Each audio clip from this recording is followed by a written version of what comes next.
Dragi naši, dobrodošli. Opet je ponedjeljak, opet je tribina, opet je podcast posvećen sportu. Kao i svaki ponedjeljak, ja sam Vlado Šagadin, sa mnom su Mihovil Topić i Josip Korda. Čestitamo prije svega, čestitamo svim navijačima Tampa Bay Buccaneersa, jer znam da su u velikom broju do sad bili kod nas, mada sjajan Super Bowl, treba skinuti kapu tom velikom Bradyu i jako me zanima, ako Bog da, šta će nam Franč i Novak pričati o podcastu koji će biti posvećen protekloj sezoni, ja se nadam. Nadam se da ste uživali kao i ja, sir izmija, domaća kobasica i uštipke. U ponoć peku. Kao žena, šta radiš ti? Rekao, pečem uštipke. Kao, pa što da djeca da večeraju? Mogla sam i ja. Gospođo! Mogla sam se ja roditi u Švicarskoj. Košačiri. Ali dobro. Nego, rekao, jel gledate Super Bowl? Kaže, no, molim, rekao, jel gledaš Super Bowl? Legla. Hvala, doviđenja, ne valja ti masno prije sna. Jesi objasnio? Ja, fino. I iako sam ja ovdje srao kao normalno navijač Green Bay-a, to je taj folklor, jebote Tom Brady, to, ali jebote Tom Brady. I Tampa Bay, kažem, sjajna utakmica, jedino što fakat to bez publike, onaj halftime show. Bezumnije od All-Star utakmice kao takve. Ali, jučerašnji dan nije počeo sa Super Bowlom, odnosno završio jest. Današnji dan je počeo završetkom. Super, nije bitno. Uglavnom, u 5:30 Liverpool City, koji ćemo definitivno komentirati kao prvu temu, ovdje engleski derbi, svi derbija, majka, svi bitaka, bome, neki nisu i on noćas dobro spavali. Becker sigurno nije dobro spavao, takozvani Alisson, ali o tom potom. Potom pričamo o Lilu. Francuska liga, prvi su. Mi malo vidim da smo malo nepotkovani, baš zato. Malo i prosvjetiteljski trebamo djelovati na naše čitatelje. A kad smo kod prosvjetiteljskog djelovanja i oko sportova na koje ne odlazi van scene, tu je Australian Open i tenis.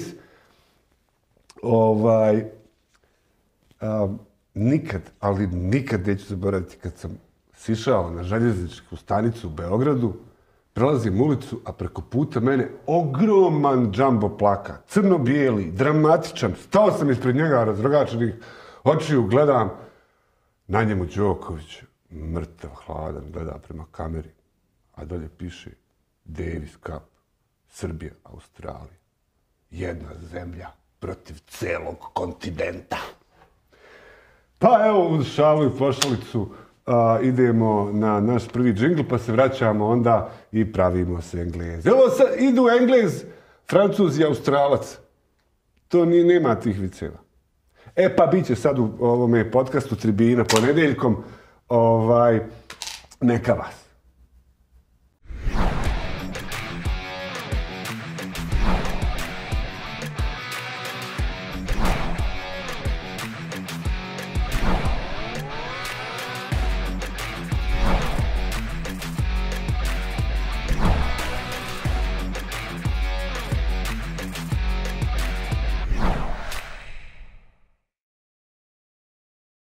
Evo nas natrag nakon još jednog džingla, prvog.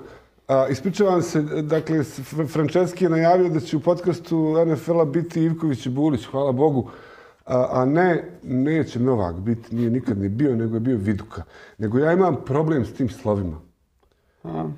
Mi smo familija enigmata još od stare Jugoslavije, otac je bio velemajstor i tako. Recimo, Isuse, pazi, traže od mene slike za temu Nole i Rafa. Ja napravim Nadala i Federera. Logično. N-O-N-L-A, Nole, N-L, Nadal, Rafa, R-F, Federer. Ja mislim da jež ide sporo jer ima 3 slova i završava na Ž, kao i puž. Majke mi mile, to su prave profesionalne deformacije ljudi koji imaju veze sa križaljkama, vjerujte mi. Gore od tvog toka misli, samo tvoje objašnjavanje tvog toka misli. A čuj, neki su cijele književne smjerove na tome napravili. Jel tako? Tako je. Tako je Proust. No, idemo na engleski derbi, takozvani, ali ne onaj konjski i ne onaj county, nego u 5:30 juče sastali se Liverpool, Manchester City. Vidim ja izlaze on na teren, Gleda on to kako izgleda. gleda Sterling lijevo, desno, nema nikog, konta Sterling, i ovaj buraz, sad ću ja. Koliko je ta utakmica bila bitna prije same utakmice, a koliko je postala bitna nakon nje?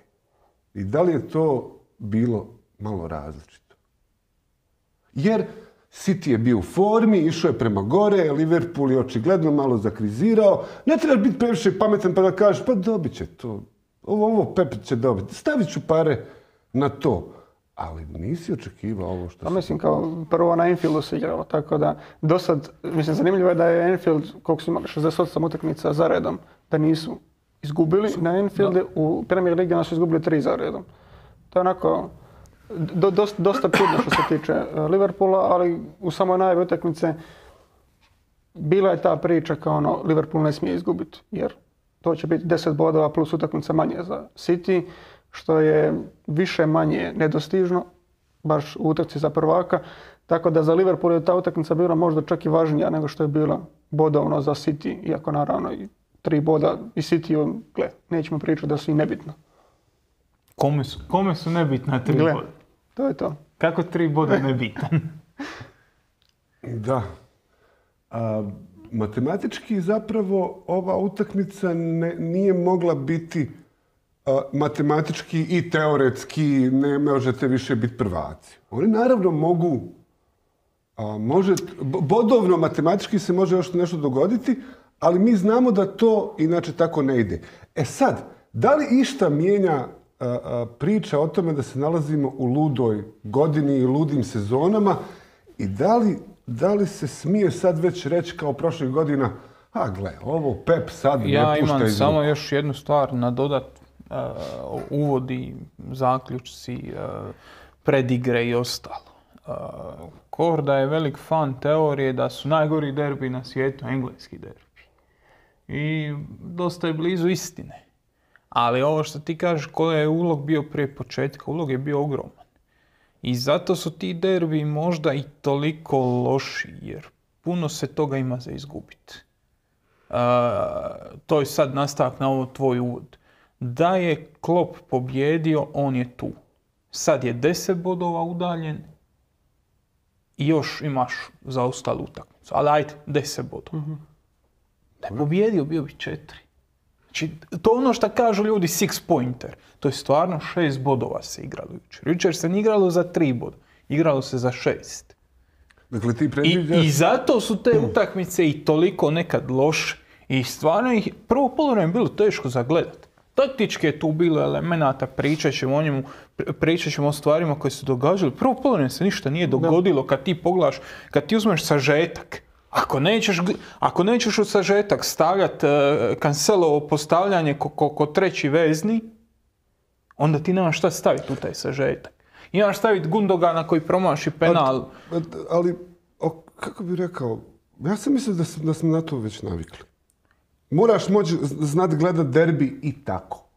Stoji. Jer da, samo, to je ono, samo ko će prvi, ko će ono, ko super teška kategorija. Oni super jako udaraju, zato i rijetko udaraju. Pa tako i nekako i ovdje biva. Ok, ajmo malo o sastavima jednih i drugih, ako se slažete, kako su ušli. Dakle, koliko, ispostavilo se da Liverpoolu puno više nedostaju ovi koji fale nego Cityu. Odnosno, takav se dojam dobio. To je naravno kad ti prošljakaju izmjene i to sve skupa i tako dalje. A Pepov stroj nije u krizi. To se vidi. Nije. Ovo je sad već 13 pobjeda za red, ako se ne varam. Zadnji put su Premier Lige izgubili od Mourinhovog Tottenhama, to mislim kraj 11. mjeseca bio. Da, i nakon toga su naslagali prvi mjesec sa 9 uzastopnih pobjeda i sad su u drugom nastavili. Čak 14 mislim da je utakmica, ali nije bitno. A moguće bile 12-2, da. Nije to je bitno. tamo Bilo ovih kupova, da. od West Bromwicha, Otprilike. kad su krenuli. I šta, znači na sastavima smo, stoji da je City u tom nekom zamahu, stoji da oni melju, ali oni su opet imali nekoliko izostanaka. Oni su ostali bez Kevina De Bruyne. Agüero nema cijelu sezonu praktički. Ok, njega si prežali, ali fali ti De Bruyne. Igraš protiv Liverpoola u gostima, fali ti De Bruyne. Naravno, Liverpoolu fali obrana. Liverpool opet fale stoperi. Ne možeš ubaciti ove koji su tek došli, jer tek su došli i Ozan Kabak, svaka čast, ali da. želi ima Fabinho u toj utakmici u tom trenutku. To mi je razumljivo. Da sam imao osjećaj za ove neke Ruben Dias, Cancelo, pogotovo Gundogan, jedva su dočekali priliku da zamijene nekog na terenu. Osjeća se adekvatnost cijele ekipe u dinamičkom smislu. Jer onaj tamo u Liverpoolu koji je ušao, umjesto ovih tamo, cijelo vrijeme samo da ne sjebem, samo da ne pogriješim. Sad pazi, čisto taj nekakav dojam se stvorio, odnosno zaključak je upravo bio taj. Mogao se Liverpool vaditi da mu fale igrači, ali mogao i City. Ovo što kažeš, Ruben Dias je tu već vremena, tako da on je sad onaj kojeg trebaš izbaciti iz ekipe. Oni s tom su sad standardni stoperi. Gundogan je standardni veznjak od kad god je došao Rodri. Promijenila mu se nešto uloga ove sezone, igra drugačije, pričat ćemo o tome kad dođe vrijeme za ploču. Tako da ne bi se baš složio s tobom, pa i taj Liverpool, ovo je, kad bi rekao koja je standardna postava Liverpool ove godine, to je ova postava sad. Dobro, okay. Henderson, Fabinho na stoperima, vezna linija sa Thiagom, Ginijem i trećim nekim koji je Jones u ovom slučaju. Htio sam zapravo da to Curtis kažeš Jones. jer stvorila se malo se stvorio, uspio je ne Klopp ili oni malo, stvorio se taj... Ma nije to lažan dojam. Fali ti stoper. Fali ti sva 3 stopera. Puno je. Pa da je ne znam za koga puno je. Da. Ok, Fabinho može pokrpati jedno mjesto, ali to smo već pričali. Pričali smo o Liverpoolu zadnji put, pa ako neko nije pogledao, može prevrtiti ako ga zanima. Tebi su stoperi bitni da bi ti mogao funkcionirati vezni red. Ako ti povučeš Hendersona i Fabinha u obranu, izgubio si vezni red. S kakvom namjerom su izašli jedan i drugi trener na... Pa ja bih rekao da je prvo polovreme bilo dosta oprezno. To smo već spomenuli, nije bilo nekih šansi. S tim da bi opet i to prvo polovreme podijelio prvi dio prvog polovremena gdje je City bio bolji u kontroliranju utakmice, gdje se Liverpool ipak malo povukao, a drugi dio je ipak Liverpool preuzeo inicijativu igre i stvorili neke bolje šanse to je dolazili su bolje zone, nećemo reći da su to šanse. Nisu bile neke šanse, da su dolazili u bolje zone. Generalna ideja, prebacit ćemo se na ploču kad smo već iznijeli. Ćemo se snaći s kamerama. Malo ćemo se snazi, nema veze. Prebacili smo se na ploču, znači možemo sad staviti ovaj screen što smo već pripremili, da pokažemo šta je zapravo bila generalna ideja. Znači na ovom screenu vidite zonu koju napada Phil Foden. Phil Foden je ovaj koji je nacrtana crta oko njega, a Cancelo ovaj što ima strelicu iznad glave. I sad, šta je bila poanta? Poanta je da su jedan i drugi trener zapravo krenuli u 4-3-3. Bijeli su City, crni su Liverpool i znači to su neke 4-3-3 postave, s tim da je City ipak igrao nešto drugačije. Phil Foden se spuštao na lažnu devetku i tvorio je romb u sredini. Međutim, šta je bilo bitno? Cancelovi ulasci tu. Znači, Cancelo, zamijenit ću ga s ovim zlatnim da bi ga mogli razlikovati. On je sa desnog beka ulazi u sredinu i onda si imao ovo. Imao si Cancela i Rodrija, imao si Gündogana koji je otišao visoko i koji je non stop tu stajao visoko. Imao si Rodrija koji se spuštao i onda si imao njega tu, samog. Foden. Šta sam rekao? Rodri. Ne vezi. Di ćeš odigrat. I onda kad krene napad, kad ti navučeš Liverpoola u trojku, znači Salah će osjeći Zinčenka, ova dvojica će stati tu, ti ako razigraš kroz Rodrija i Cancela, ti vrlo lako dolaziš tu. Tu imaš Robertsona. On ne može iskočiti tu, pritisniti... Jer ga odlači čovjek dalje. Jer tu ima Mahrez. On ga fiksira. Pošto ti se tu, znači, ok, tu će Curtis će pritisnuti ovoga, tu će ova dvojica morat ostat, jer moraju čuvati i Gundogana i Fodena i moraju tu na njega paziti. Znači ne može ni Thiago Alcantara istrčati ovu distancu i odsjeći ga.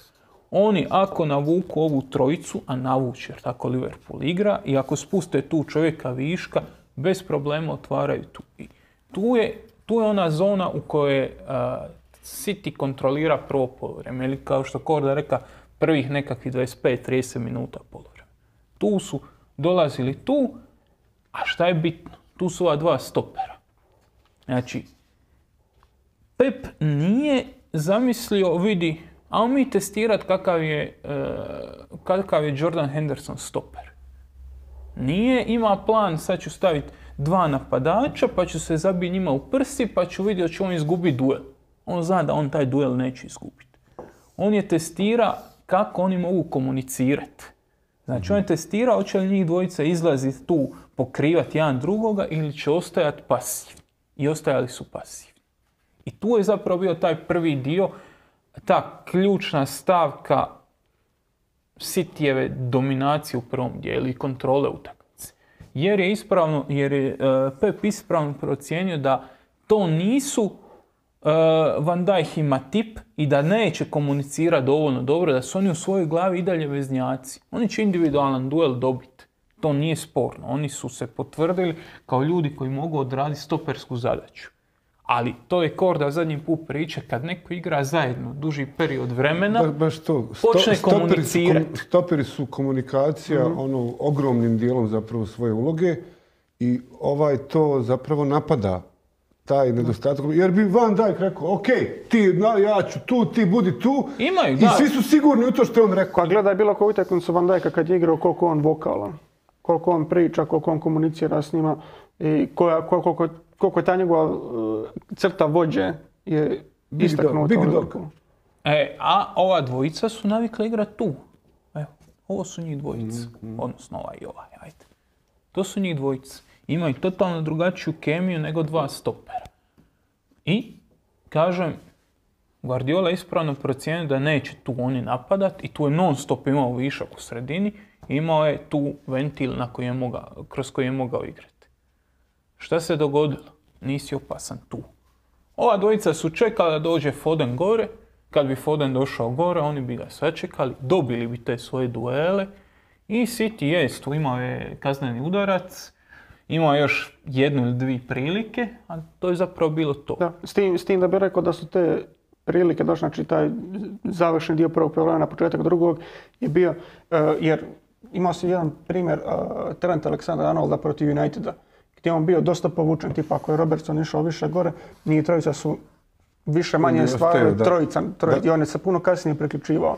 Liverpool kad je uspostavio nekakvu kontrolu nad posjedom, puno više su sudjelovali oba beka gore i više vremena je ostavljalo, to jest prostora Sterlingu da radi probleme.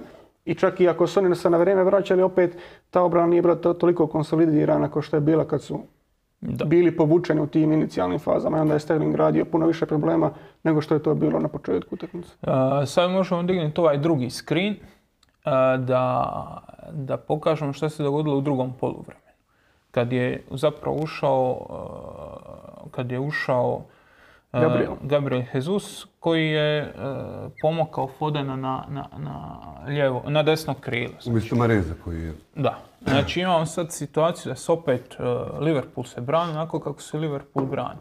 4-3-3 i opet imamo njega, Cancela koji ide u napad.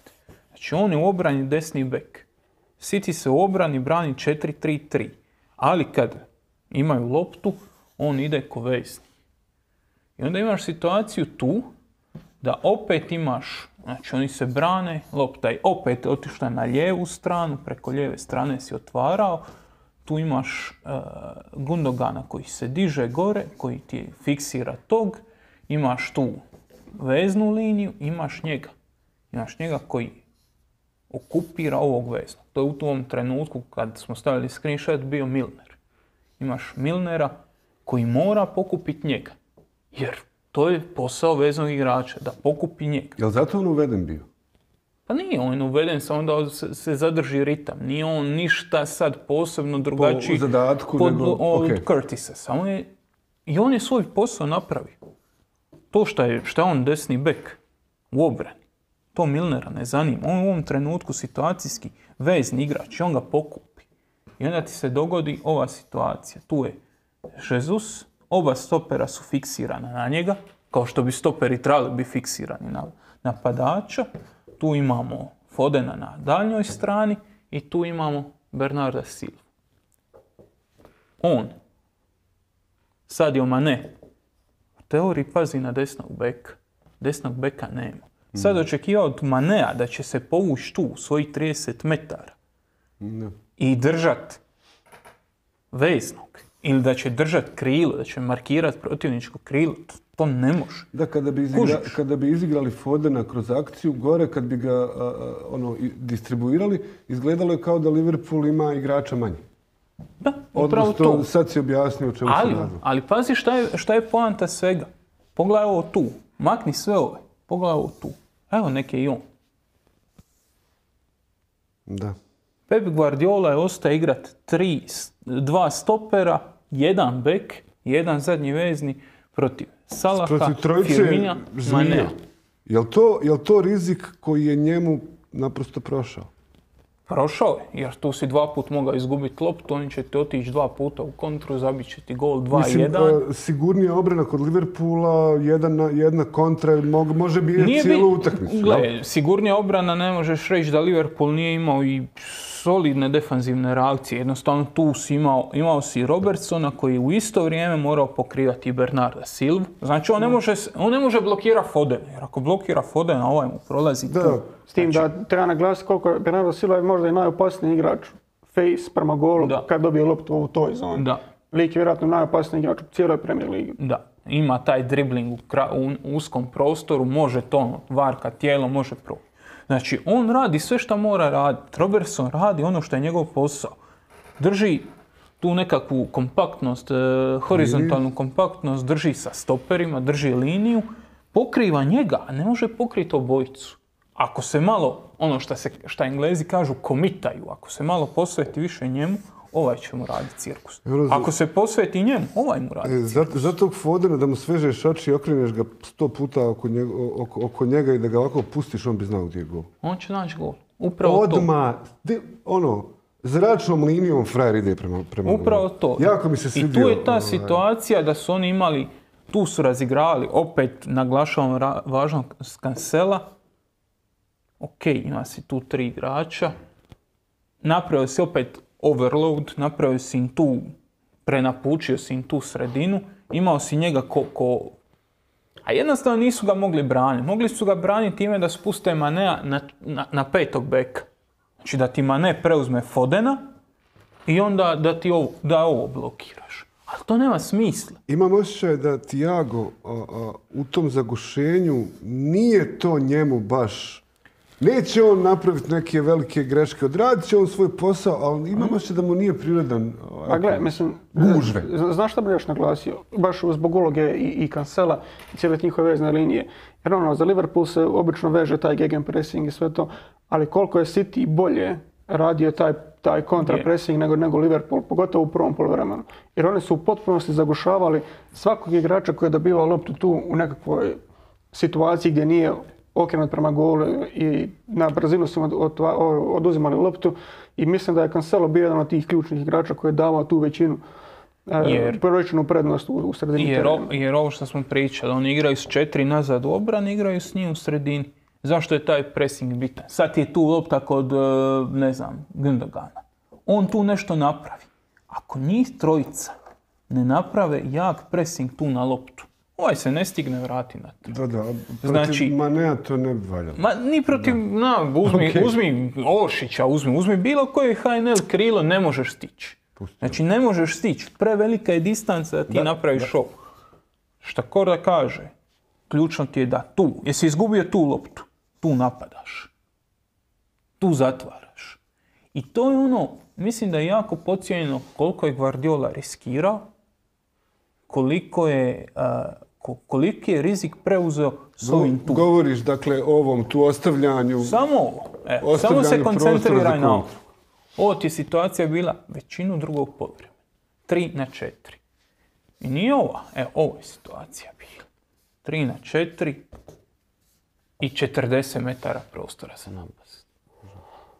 I sad, to je sad opet pitanje, je li to raditi zato što ima toliko bodovnu prednost i što je toliko siguran naprijed, hoće li to raditi u Ligi prvaka, a ne raditi one gluposti što je radio prošle sezone. To su druge stvari.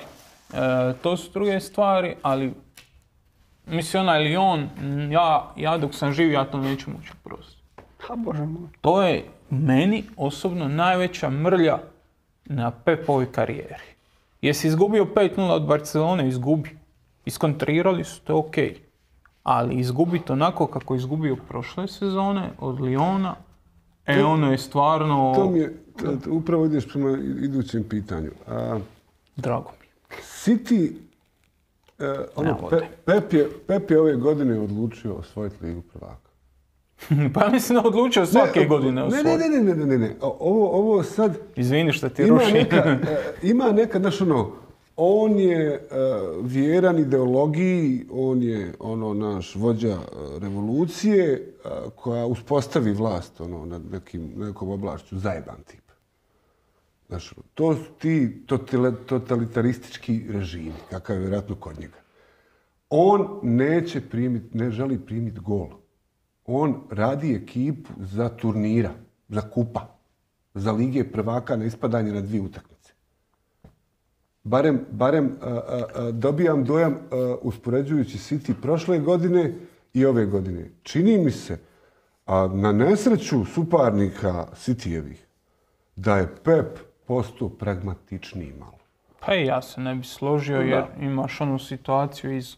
Dobro, a pazi, ono njegovo, kad on još nakon 5-0 objašnjava još tipu šta je trebalo, okej. To je to što ti kažeš, to je njegovo ludilo, to je njegov taj apsolutistički pristup svemu, Ali ovo što kažeš za golove, za primanje golova, za ozon, pa imaš situaciju u onom All or Nothing serijalu, kad on u onoj prvoj sezoni, kad oni osvajaju sve, njima propovijeda do not concede. Nemoj primi gol, zabit ćemo mi gol. Daćemo ga, nije problem, nemoj ga primiti. Zato ne mislim da je ovo što je napravio, ovo nije bilo pragmatično. Ovo je bilo ludo. Prošlo je. Ali je bilo u svojoj suštini da to kad nacrtaš, kad staviš na tablu, onda shvatiš koliko je to zapravo riskantno. Jer pretpostavimo da o čemu vas želim idući... Samo da prema što pređeš na idući. Isto se ne bi složio s tom tvrdnjom, mislim to sam već negdje i čuo, ne znam se negdje pročitao, ali nije ni bitno. I ta činjenica da se gura Rubena Diaša kao igrača godine. Ruben Diaš nije taj čovjek koji je kliknuo za City, iako je stabilizirao obranu, on je ono što kažeš da čini su igrača boljem, da on je boljem čini Stonesa i ko što je Hummels činio Subotića. Čini da je on došao u pravom trenutku. Da, ali on ne daje tu razliku ko što je dao Van Dijk, na primjer, kad je došao u Liverpool. Cityjeva obrana je ono što smo mi govorili, Cityjeva obrana je tu. Cityjeva obrana nije kad ti dođeš na njihovi 16 i da oni tu izvlače. I da on njima daje tu te neke elemente igre koje je Van Dijk davao Liverpoolu, ali Van Dijk je igrač koji je dominantan u tipa 3 segmenta i koji je najbolji na svijetu u tome. Ruben Diaš nije. Oni su našli savršen zamjenski dio za tu poziciju. Frajer je došao legao ko mlijeko u trenutku kad je momčad ide prema gore, kad je momentum dobar, možda više nego sad on je njima dao. Ne. Potrefili se konom. On je njima dao, to ovo što Korda kaže, on je njima dao nekoliko elemenata. Njima je dao brzinu u obrani koju nisu imali. Mene malo prvo on je došao igrati desnog stopera, sad igra lijevog. Desna noga. Desna Mislim, noga na lijevom Kad ti stoperu. padne na pamet raditi ono pred Salahom što radiš, što možda ne bi trebao napraviti, Ne, pa ono, ali pa da ti ne. padne na pamet ti moraš biti opaka zvijer koja je sigurno u sebe, sad ću ja fino smiriti laptop i ono. Pa ne prođe, ali ti i dalje nastaviš igrati. Ali hoću reći, to, znaš, Znači, da, on je došao igrat desnog stopera da bi mu lijevog igrao Laporte. On igra lijevog stopera s desnom nogom. Čudno otvaraju napade prema njega. Nije, ali ti donosi tu brzinu i donosi ti ovo što smo spomenuli, rekli smo da ćemo to naglasiti, pa nismo jer smo ih sad sve stjerali u kut. Ali ono, nek ljudi... Ti, ne mi. ja, tako oduvijek je on futbal menadžer, isto igrao, znaš. Koliko Gundogan ne igra zadnjeg veznog više. To, ja znam sam bio dosadan tim, svaki put kad vidim njega i Rodrija na zadnjem veznom želim Pepu da izgubi. Ali on sad ne igra zadnjeg veznog. Pogotovo bez De Bruyne. Pogotovo bez De Bruyne. I u prvom i u drugom ovom screenshotu što smo stavili, pogledajte koliko je on visoko. On igra tu osmicu, ne igra je sa 2 šestice, igra s osmicom. Treba Rodriju malo pomoći. Rodri nije ono što je Pep mislio da će biti kada je doveo. On je u Villarealu i u Atletico Madridu bio najbolji tekler lige na svojoj poziciji. Imao je jako puno presječenih, bio je jako dobar u defanzivnoj tranziciji. A onda se pokazalo da je to do sistema momčadi. Do toga da igra u kompaktnim momčadima, da igra na malom prostoru. I tu je bio dobar. On se sad prostor raširio i onda on tu malo pušta. I to se pokazalo kao problem prošle sezone i zato Pep non stop forsira njega i Gundogana. Ali najveći Rodrijev problem je što Rodri nema tu kako se kaže, distancu dodavanja, nema range. On jako puno griješi u dodavanjima za takvog igrača. I zato on nije ono što je Pep mislio da će biti. Ima problem u napadu. I tu je Ruben Dias dosta pomogao. A gle, i Cancelo ga dosta pokriva. Pazi, Cancelo, nismo ga džaba stavili ko zlatnog, bitan je. Dolazi mu i pomaže mu i u obrani i u toj distribuciji. Ali sa podignutim Gundoganom City dobija puno veću opasnost prema naprijed. I dobija situaciju da može raditi ovaj gegenpressing, da može po izgubljenoj lopti može napadati. Ako on 20 metara dalje, to znači 20 metara više koji mora preći da bi ušao u pressing. Da. A onako nije brzo. A i sama činjenica da ti Cancelo nije više na desnom beku, ti govori da Ruben Dias nije lijevi stoper, nego je centralni stoper. Ako ćeš Zinchenka staviti kao tog lijevog. Da. Izgledalo je kao da jučer nakon onih, nakon one, ja ne znam kako bi to, u SF filmovima kaže otvorila se crvotočina, iz nje je nešto došlo pa je krenuo show i tako dalje. To iz TBF-ove pjesme. Tako da, ali su... Negdje pored Marsa. Ima pjesama puno. Black Hole Sun mi je jučer više bilo na pameti. Dakle, da li ono što je Becker napravio je naprosto jedna ogromna greška u potpuno krivo vrijeme na potpuno krivo mjesto protiv krivih ljudi, ili ono što nisam vjerojatno jedini ja pomislio, sad vam je stigao račun za sve. Ako ste negdje malo i lišo prošli jer su vam falili igrači, ako ste se osjetili sigurni u sebe bez pravog razloga, ako ste sve... sad ste sve. Odnosno, da li je to Alissonovo ludovanje? A gle, mislim, teško analizirati grešku. Hoću reći, ne, pazi, koliko ona postala teža zbog rezultata i je li to sad ova utakmica, znaš ono... Ma da, pa mislim da se tu sažao sve. Postala je teža zbog rezultata. Veću glupost od njega je napravio Ruben Dias. Pa sad se priča o Ruben Diasu ko pojačanju zbog kojeg je sve kliknuo. Pa eto, probao je, pa se napravio glupost veću nego ovaj. On, Znaš šta kad je ono bilo, sjetio sam se utakmice Osijek-Hajduk. Koliko puta su Lončar i Škorić izbacili loptu u aut, samo zato da ne bi stvorili neke probleme. Čim su bili u malo nezgodnoj situaciji, out. I to ne izbijanje, nego samo nabio lagano po podu lopta u aut. Samo se riješi toga. Mada ima tu kod Alisona jedna stvar koja njemu ipak ide u prilog. Prvo, kad on ide kao dodat, pa kratko doda, ovaj vrati i sad, je li izbio igrač ili on? U to, ono prvi put kad istisnu. I lopta leti i City je igrač iz prve. Nije ju ni štopao ni ništa. Iz prve ju vrati ravno svom u for pred 16 metara. Da nije bilo tog dodavanja, ne bi ovi više lopte vidjeli. To su takve klase. Znaš, jesu, ali i takva klasa mora imati sreće da to napravi. Jer to nije Zidane protiv. Mi smo se tu koncentrirali na neka sistemska rješenja, na otvaranje Silve, na Cancela, na Fodena, jer to možeš replicirati. Ovo što Joe kaže, teško analizira grešku. Greška se dogodi. Znaš, Ovakav tip greške. Da, Becker je poklonio golove. Stoji. Da je neka normalna utakmica i da tu nisu bili ti igrači, Becker takvih dodavanja na utakmici napravi 30. Nije 30, ali 5 na svakoj utakmici. Samo što obično bude njegov igrač tu. Ajmo razmisliti zašto nije njegov igrač bio tu. Zašto je City presjeka tu loptu i odigra iz prve.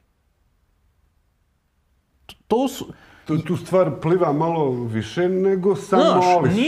Nije on sad došao, ima čistu loptu i bacio ga ovome.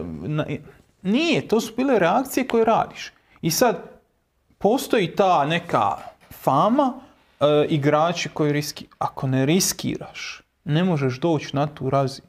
Ne možeš ti trenirati igrača da ti to ne radi. Ili on to radi protiv svakoga, ili ne radi protiv nikoga. Ako on to ne radi protiv Burnleya, ti nećeš dobiti tu utakmicu. Ti je dobijaš zato što on riskira. Zbog toga si bio prvak prošle godine, zbog tih njegovih... Upravo tako, jer on to radi po automatizmu, on ne razmišlja o to. Pa evo, napravi grešku 3 minute kasnije. 3 minute kasnije čovjek mu vraća istu loptu, istu situaciju. I sad, svjedoci smo, vidjeli smo što se dogodilo s Kariusom. Loris Karius je danas rezervni golman Union Berlin. Čekaj, ti misliš da je to sve zbog onoga tamo, da je možda mogao malo bolje, ali da je to toliki žig? Na toj top razini koju oni igraju, 99% je puno premalo.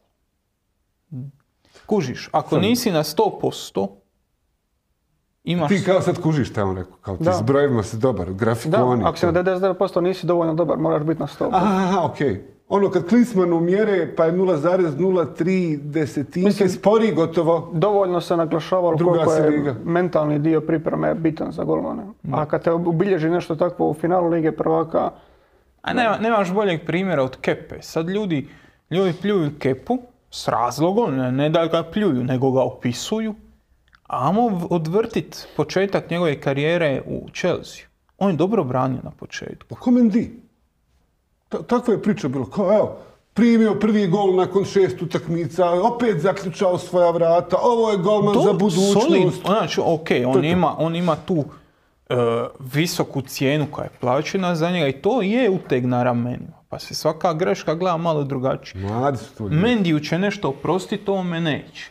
Tako da s te strane, a u jednom trenutku kad kola krenu nizbrdu, više se ne zaustavljaju. I sad ti možeš reći, Kepa je loš golman. Kepa je loš golman, sve stoji. Je li imaš u Premier Ligi, ili imaš stvarno 30 boljih golmana od njega? Jer u jednom trenutku izgledalo ko da ima. Ne mislim da će, poanta svega, ne mislim da će se to dogoditi Beckeru. Alisson mislim da je pogriješili su drugi, griješit će još. Ali i dalje mislim da on... Ali nisu oni tu utakmicu mogli dobiti. Kako bih rekao? Meni je dojam upravo taj, da oni tu utakmicu ne bi dobili bez toga i moj dojam je da te greške njegove su i njegove, ali i ostatka momčadi. Jer on te poteze radi non stop i mora ih raditi da bi Liverpool bio konkurent. Mora riskirati. Jer ako napucava loptu u 70. red tribina svaki put, onda nema kontre. Ne možeš ti nekoga iskontrirati. Pa sad što si pokazivao Manea i ovaj Togran prostor, samo nek jedna. Nek jedna. 3 dođu napola do tamo. Nek od te 3 jednu Mane samo gurne ispred sebe i prođete. Gotovo. Ako ti napucavaš na tribini, onda nema kontra. Da. Onda ne možeš biti opasan u tranziciji, jer... Dakle, slažeš se sa Kloppom prije utakmice što je rekao da je stvarno bilo ono veliko čudo neviđeno da Liverpool uz ovakvu sezonu ponovi naslov, što zapravo i... A mislim, Klopp. Dobro, okej. Ovo je moj brat. Ovo je moj brat. To te pitam, ali to te što on zna pitam. biti dosadan? Malo Dinsta, malo Klopp Dinsta. Šta Dinsta Klopp? A gledaj, mislim, o tome smo pričali prije nego što smo počeli snimati. Mislim, svi ti veliki treneri nisu baš neki dobri gubitnici, nisu graciozni. Imaš to i od Fergusona, Wengera, pa do ovih današnjih, mislim, Mourinho ne treba ni spominjati, Klopp. A Mourinho je zapravo najbolji. Mourinho je takav i kad dobiva i kad gubi. A ovi su zlatni kad dobivaju. Hoće igrat u idućoj utakmici. Niste zaslužili da vam kažem. Pa to je genijalno. Znači, Da. sorry. Tako i Klopp. Trener i ovo. Pa ne volim. Kloppa i Pepa kad dobivaju možeš na ranu previti. Melem, duša. Širok osmijeh. Ali kad počnu gubi, kad stvari krenu nizbrdo, kako su nervozni. Ali ne možeš biti na toj razini ako nisi bolesni pobjednik. Ako nisi takav karakter. Jer nije da se on bori protiv najboljih na svijetu. To ono, Jordan, on se bori protiv najboljih na svijetu. Ovaj se bori protiv najboljih na svijetu i još ima 25 do 30 ljudi koji mora svaki dan menadžerirati, s kojima svaki dan radi. Tako da to je posebna razina posvećenosti i posebna razina psihopatije koju moraš imati. Tako da šta Klopp govori, pa govori što mu padne na pamet, ima to pravo.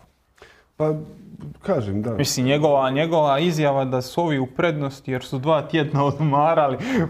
Ne, to je posebno pogodilo Guardiola.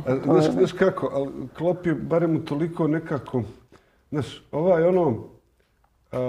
da su kiborzi, onda bi Pep bio kiborg tamo gdje nije bitno da li pokazuje empatiju i tako dalje. Sjećaš se Kloppa kad ovi se smiju ili plješću jer je se ozlijedio ili promašio nešto ili nešto je bilo i kad Klopp se okrene njima kao to se sad napravilo više nikad. Ste vi normalni? Pa to se ne radi suparnicima, sad nešto se... Ozljeda je bila pa... Mislim da je bio Chelsea, da je bila ozljeda pa je izmjena trebala biti. Pa je rekao kao ovo ono. Znaš kako bi rekao, nek on sere koliko hoće, ali i zbog ovakvih stvari puno mi je draži od ovog Pepa gdje samo čekam kad će mu neka žica izvirti koji će sakrivati kao da ne vidi da nisam čovjek. Ali Pep sada i City izgledaju kao da je normalno, staro normalno vrijeme, sad bi već bilo, gle, to je otprilike to. Ok, korona ne da nikom da nešto veli unaprijed. Ajmo reći da matematika još, mogu još biti ovi žute minute, par tekmi za redom, neriješeno, ali City sada izgleda kao taj ove godine. Da, mislim i bez svoga 2 nominalno najbolja igrača. Ako ćemo reći da su Aguero i Kevin De Bruyne. Kun je u padu. Dobro, Kun je ima i godina. Aguero da si riješi na kraju sezone što je meni. Dobro, o tome ćemo pričati kad dođe vrijeme. Da, ali i bez De Bruyne oni djeluju vrlo, vrlo nezgodno za najbolje ekipe na svijetu, a ne za Brightone i donji dio tablice u Premier Ligi. I sad imaju 5 bodova prednosti nad Unitedom. Kako vidite tu sad te konkurente? Opet nitko, svi su malo blijeđi. Opet su kiksali, mislim United je, mislim da su 3-3 ostali s Evertonom. Bod ko kuća. Da, Leicester isto kiksao, iako je li Leicester ulazi u tu istu rečenicu s njima, iako su bodovno sada ispred Liverpoola. I Liverpool je 10 bodova s potencijalno još 3. I Pep će najmanje kiksati. To sad svi mislimo. Sad dolazimo Može li šta Liga prvaka ritmom, tempom Ja imam tu neku strah, odnosno neku rezervu, jer ovo što ti kažeš da je normalna sezona, da su normalni uvjeti, 5 bodova, utakmica manje, 15 kola do kraja, koliko? 18, ajde. Gotovo. Nije gotovo, ali kvota, sačekaj još 5 kola, pa će biti gotovo. 1,35. Sad ti se dogodi da ti Ruben Dias prijavi fibru, dođi tamo, iskopaju mu nos, korona, četvorica u izolaciju, pio je kavu sa Stoneson. Ko ti igra sutra? Ja i Kordo. Pardon, sam mala digresija. Druga četvrtina, mislim da je druga bila četvrtina Brooklyna i Philadelphia. Ne sinoć, nisu sinoć. A Duranta kad su ga vozali. To kad su došli po čovjeka, hajmo. Gotovo, ne možeš više igrati. Ovi bili su egalu i izgubili su. Pitaj kako je moj fantasy to podne. Philadelphia. I to Philadelphia, pazi, to kao derbi, to baš prvi na drugog. Došli pa njega u sve tekme. Hajmo kume, ne možeš igrati. I upravo to ti želim reći. Znači u nekim normalnim uvjetima, ja sad pričali smo o Liverpoolu zadnji put, pa smo pričali koliko te fluktuacije forme može si ti past u formu. I može se dogoditi. Toliko. I 5 bodova. 5 bodova. 3 utakmice priča. 2x1 poraz, eto ih. Može ti se dogoditi. Ali i ta fluktuacija forme, te neke amplitude će se mogu izravnati do te točke kad stvarno ti se pojavi takav slučaj da ti 3 ili 4 odu u samoizolaciju i da ti ne možeš zatvoriti prvoj. Znači da ti se u jednom trenutku ostaneš i bez Rodrija i bez Gundogana. Ko će ti igrati zadnjeg veznog? Ne. Fernandinha ćeš oživiti, ali ima li to smisla? Liverpool putuje protiv Red Bulla u Mađarsku. Znaš, odigrati utakmicu. Znaš, funkcioniranje je postalo komplicirano. Međutim, jedan čovjek čije mišljenje cijenimo je rekao početkom siječnja da City nakon sad ovog početnog tog zahuktavanja izgleda kao da nekako najbolje podnosi te nove uvjete. To mi se čini na to duže. Najviše njima vjerujem.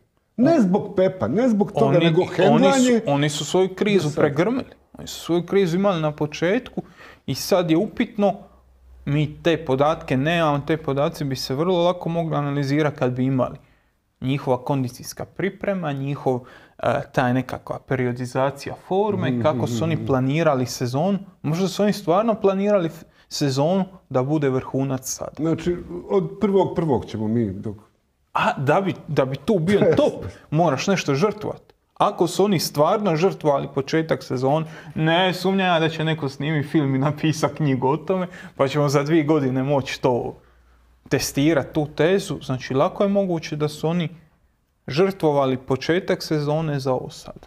Planski. Ma i ne samo za ovo sada, nego i svi mi je, pogotovo Pep, ja mislim da sanja onaj PH Lige prvaka. I ispratit ćemo to... Eno milion. Nikomu to neće. Ispratit ćemo to, sigurno pratit ćemo i sigurno ćemo još... Morat ćemo se malo maknuti od Premier Lige, već koliko za redom emisija imamo. A realno, zanimljivo. Može Premier Liga, ali druga Premier Liga. Premijer. Tako je.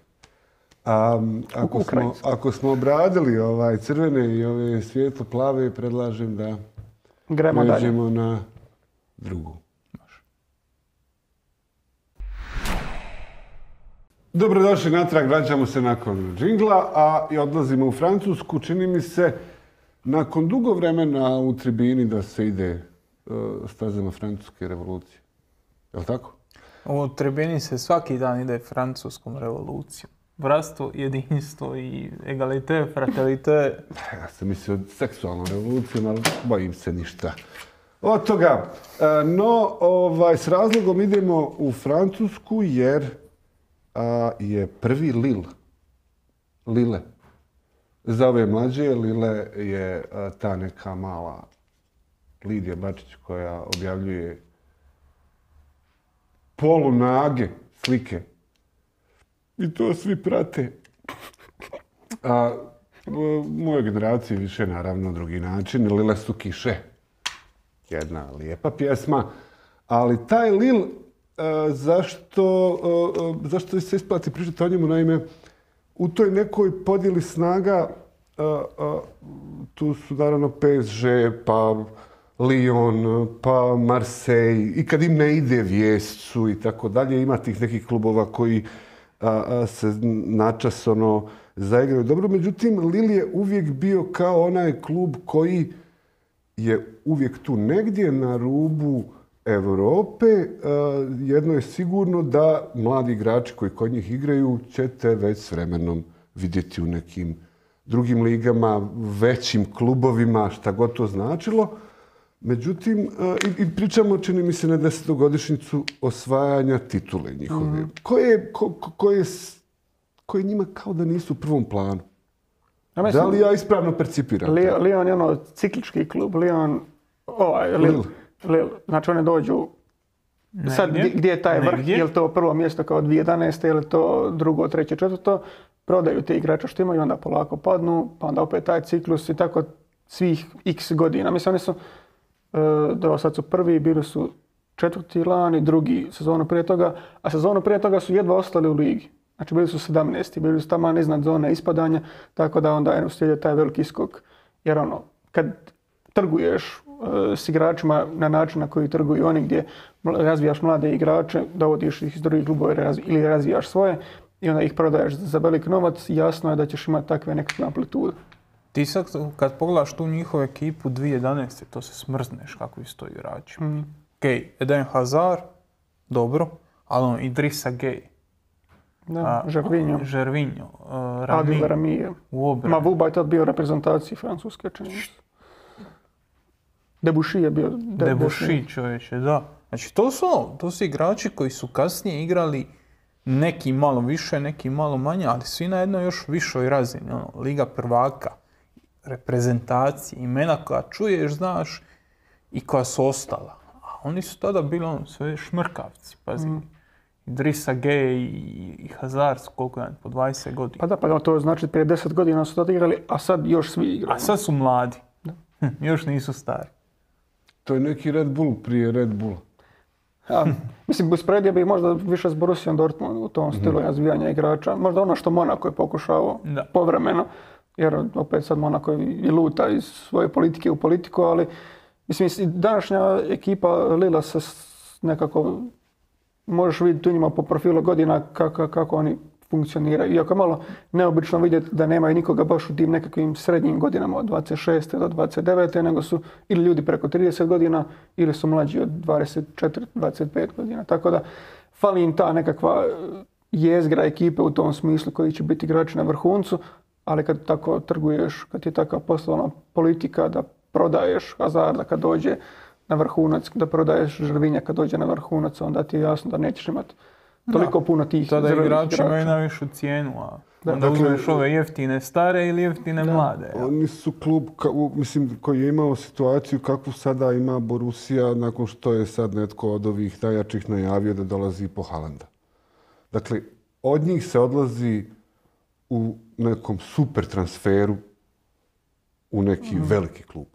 Da li sada, među igračima koji sada, ako je moguće povući paralelu prije 10 godina i sadašnjom situacijom koja u Francuskoj je malo komplicirana što se tiče prvenstva, da li koja imena sad tu imaju za koja možeš reći ovaj mali, zapamti kako se zove, vidit ćeš ga. I onda izruni nakon 2 godine, kupi ga neki City ili neko tako. Pa mislim da nema igrača na razini Hazarda. Ili tako nekih, ali tipa ni Viktora Osimena nije neko baš smatrao takvim razinom talenta, pa se opet prodao za veliki iznos. 75 milijuna eura. Njegovim putem bi možda mogao Jonathan David, kojeg su doveli nedavno, Bradarić.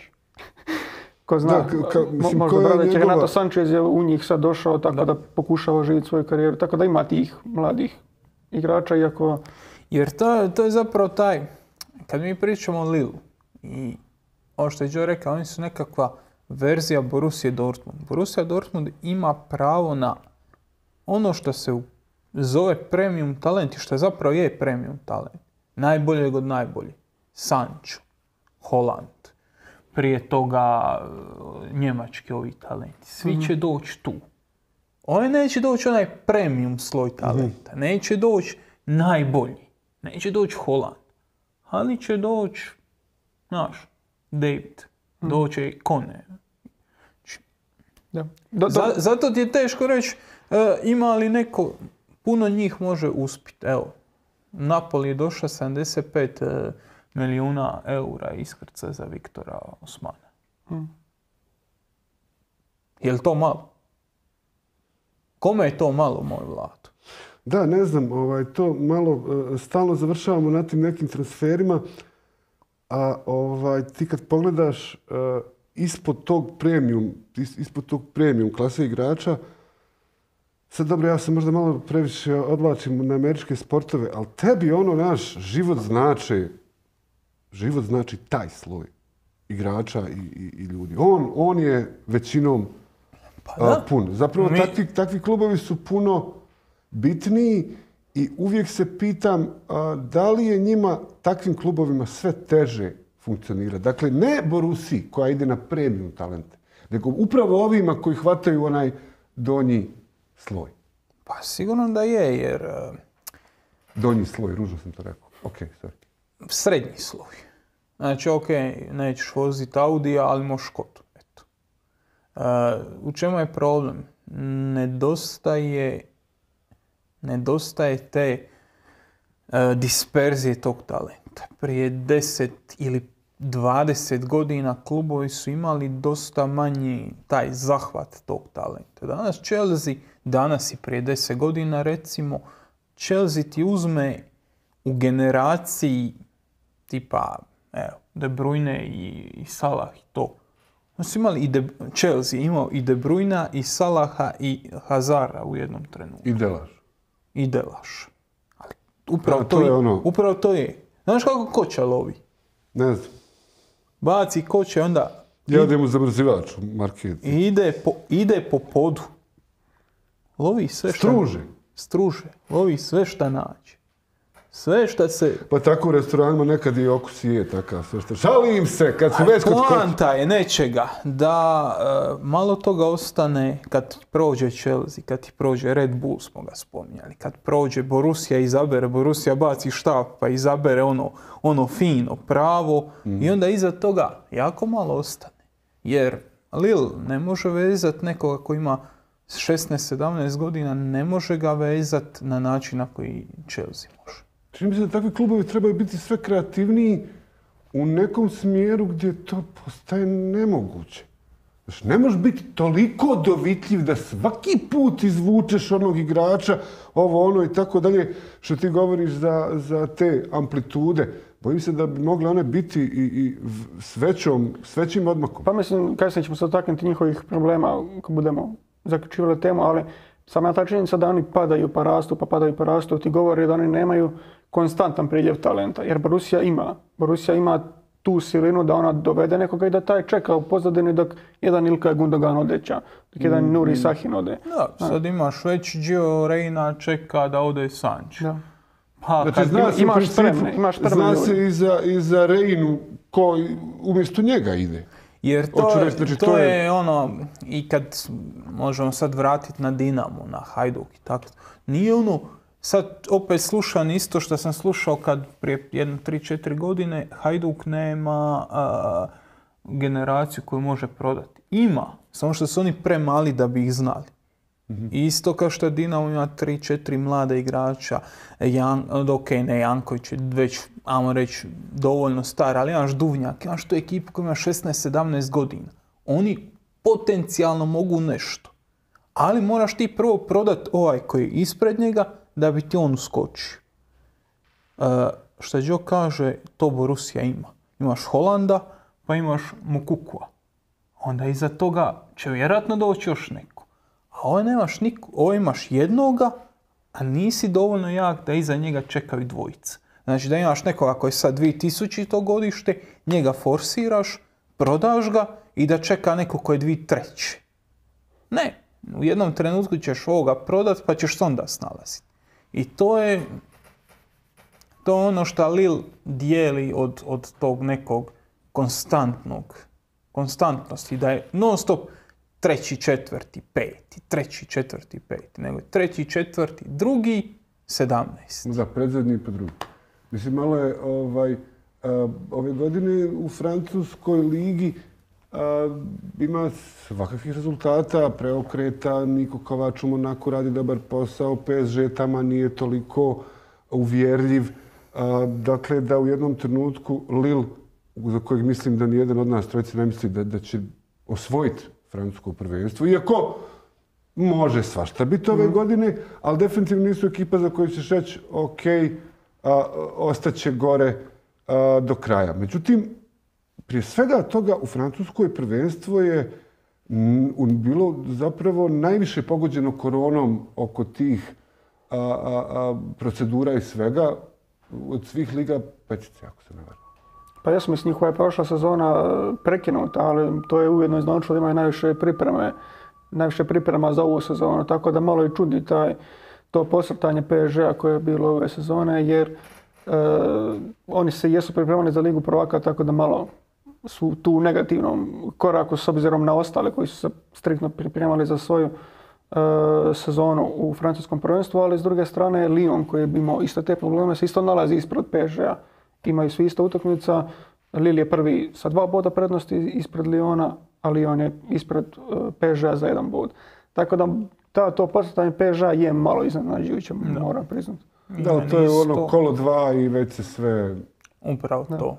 Prvenstvo je još dovoljno mlado da se ne bi šejci tamo previše zabrinjavali. Ali, ako nije zapravo pitanje koliko će PSG izdržati, koliko će ova 2 izdržati. Može li Lille i dalje zadržati ovu razinu osvajanja bodova? Ono, kad bi ih uspoređivali s nekim ekipama kako igraju, mislim da bi u fazi napada dosta bili usporedivi s Atletico Madridom. Ili meni je palo na pamet Borussia Mönchengladbach. Ja, uglavnom 4-4-2 ekipe koje imaju krila koja ulaze u sredinu, koja ne reku glume, ali idu ili kroz half space ili su baš desetke.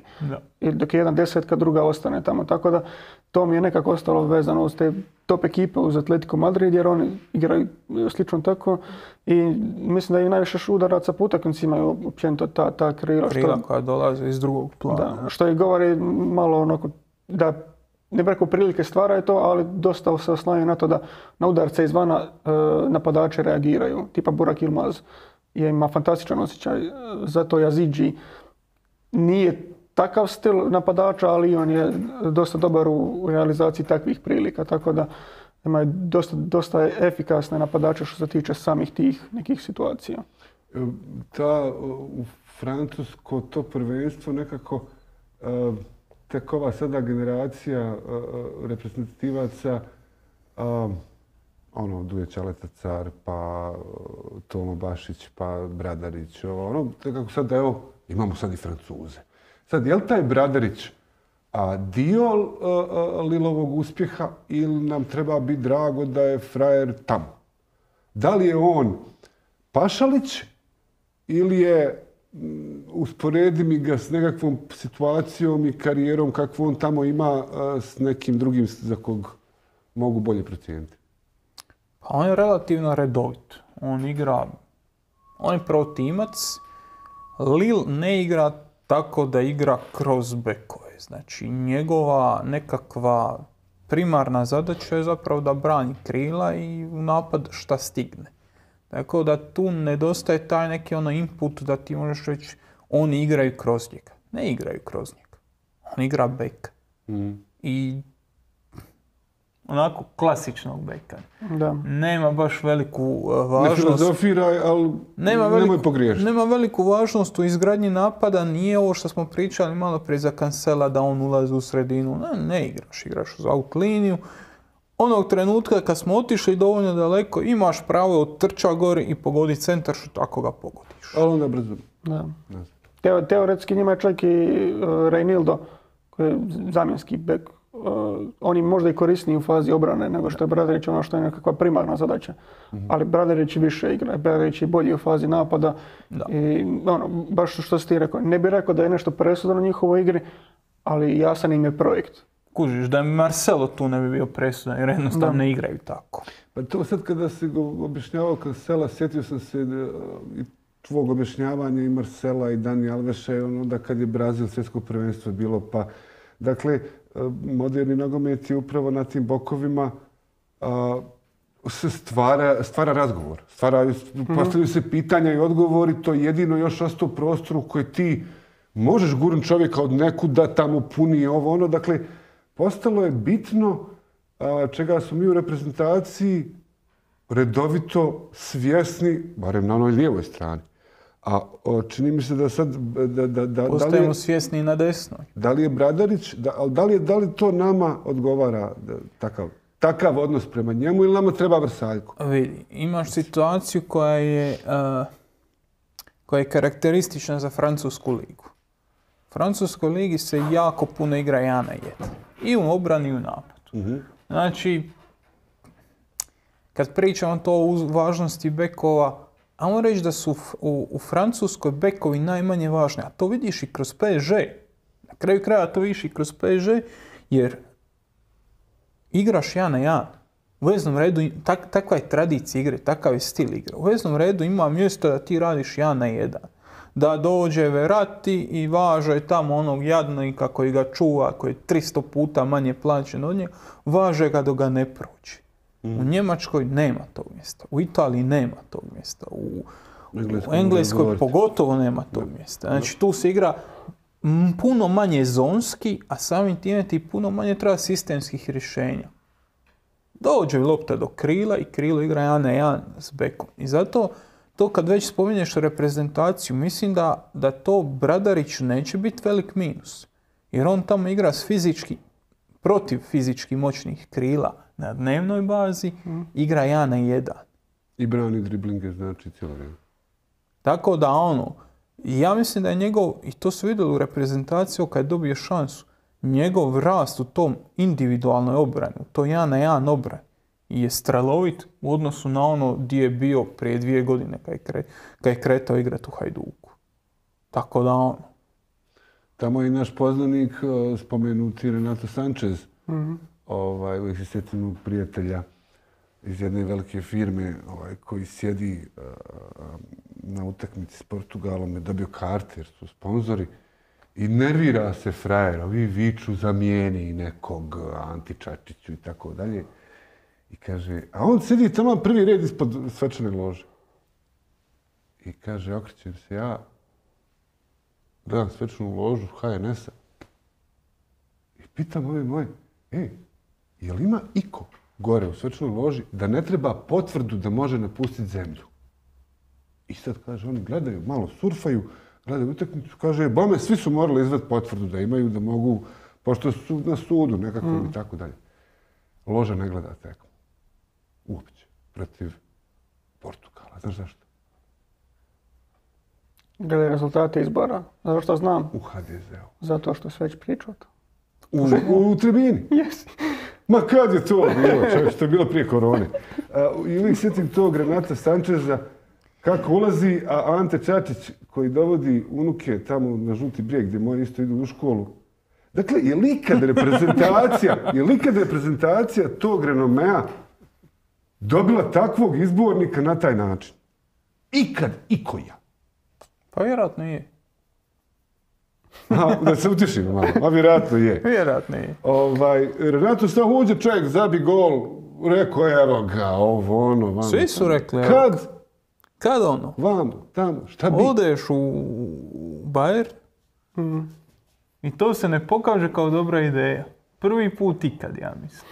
A kako sad igra tamo? Da, pa mislim, jedna od karakteristika Lilove igre je to da su dosta okometi. Mislim, dosta vertikalnih lopti, dosta lopti u prostor. Ima tu dvojicu dobrih individualaca, nazovi krila, Bambu i Arauža, ali Renato Sanchez je upravo suprotno od toga cijelog nekakvog Lilovog sistema. On je taj koji daje ritam toj igri, koji prebacuje strane, koji ima, mislim, najviše, ne drugi je, mislim, po dugim dodavanjima, prvi je po prebačenim stranama, po progresivnim dodavanjima je u vrhu. Mislim da je po dodavanjima jedino u svim segmentima kompletno Verratti usporediv u cijeloj ligi. Sad postoji taj dio gdje to kad skaliraš na 90 minuta je to tako. On je imao ozljedu i nije sad u nekakvoj cijelom kontinuitetu igrao tih 90 minuta po utakmici, nego nešto manje. Tako da ima ta nekakva doza. Da.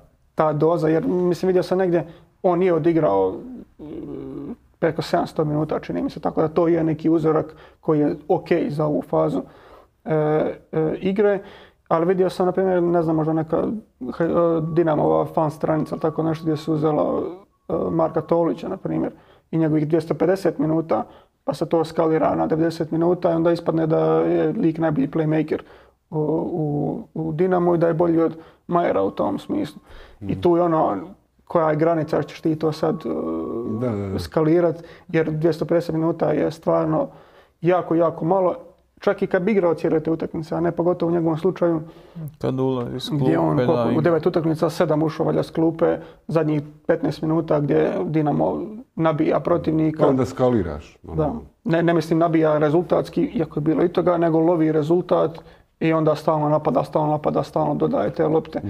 Tako da to je potpuno promašeno. Ali kad sad, da, definitivno, tu treba postati zdrav razum, ali sad kad se vratimo na Renata Sancheza, ispada da je on malo prerano poletio u tom. Pa nije on star, koliko? 23, čini da. se. On je malo prerano poletio u tom Bayernu. Ima je stav kad je došao, sjećam se njegovih okršaja sa ovim Nikom Kovačem, pa želim igra, pa on preko medija nešto, pa i njegovi menadžeri.